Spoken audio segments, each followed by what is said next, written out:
Boy, am I hungry. Ah, no wonder. It's breakfast time.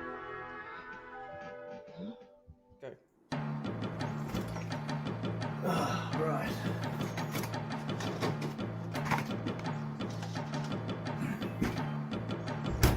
Keep.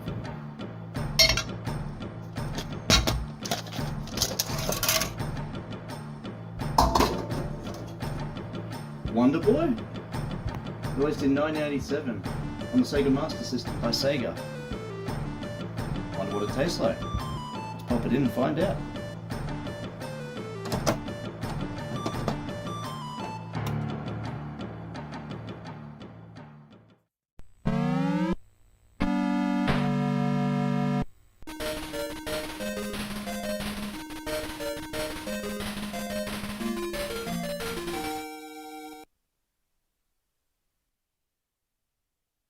Wonderboy, the first and only game in this style in the long-running Wonderboy series franchise, spans 5 sequels, 2 of which will be coming up soon, including a bunch of spin-offs, such as Hudson's Adventure Island, but we'll get to that when we're on the NES.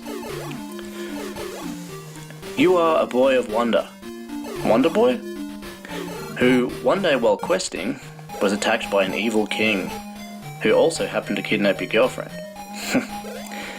Now, you must brave deep dark forests, cross endless oceans, endure arid deserts, and all the while fending off nasty creatures and natural disasters, until you rescue your girlfriend from the clutches of the evil king. Girlfriend kidnapped by an evil king. That sounds familiar, doesn't it? So, there are 7 areas, each consisting of 4 rounds.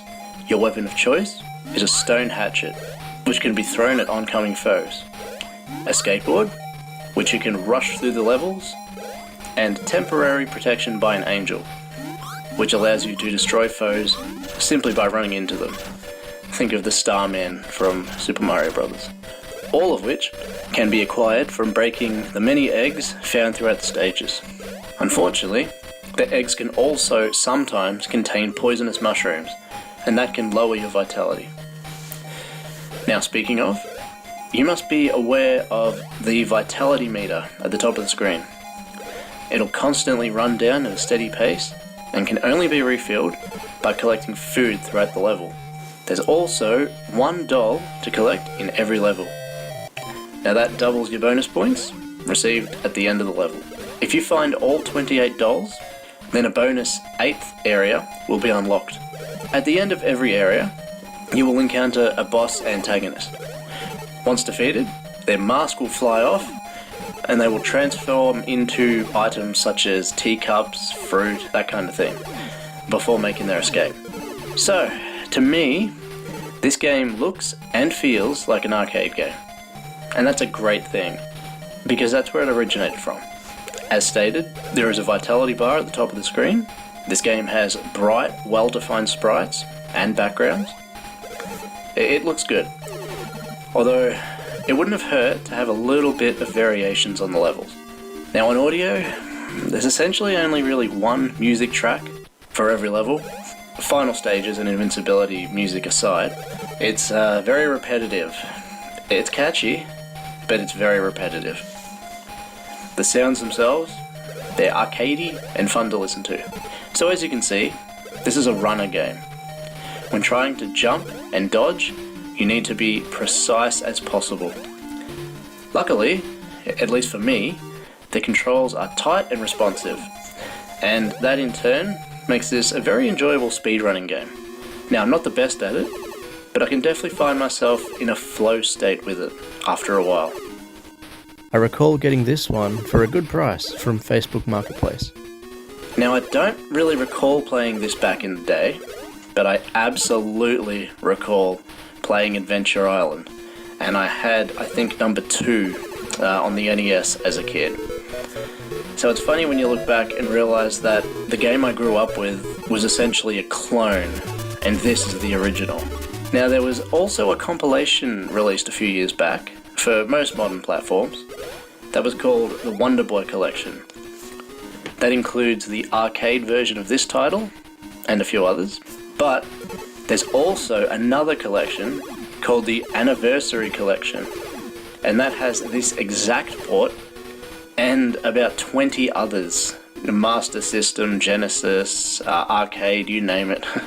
So my copy is staying sealed because sometimes I'm weird like that.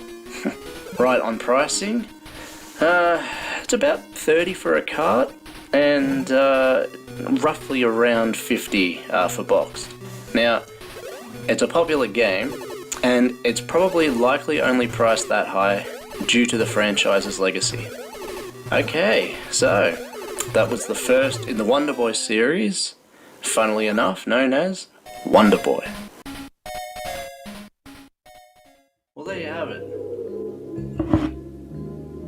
Boy Wonder.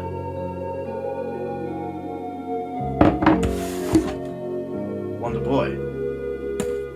So yeah, I quite like the running genre of games, and this is a good one. It's an early one, but it's still a lot of fun to play in this day and age. It's a little bit repetitive, but it's good to just pop in for about half an hour, and yeah, you can have a good time with it. So yeah, this one will be cracking eggs and skateboarding its way into a place on my shelf, for sure. Now, as you know, in retrospect, there are no bad games. But there are bad drinks. Unfortunately, this chamomile, honey, and vanilla tea ain't one of them. Highly recommended. See you later.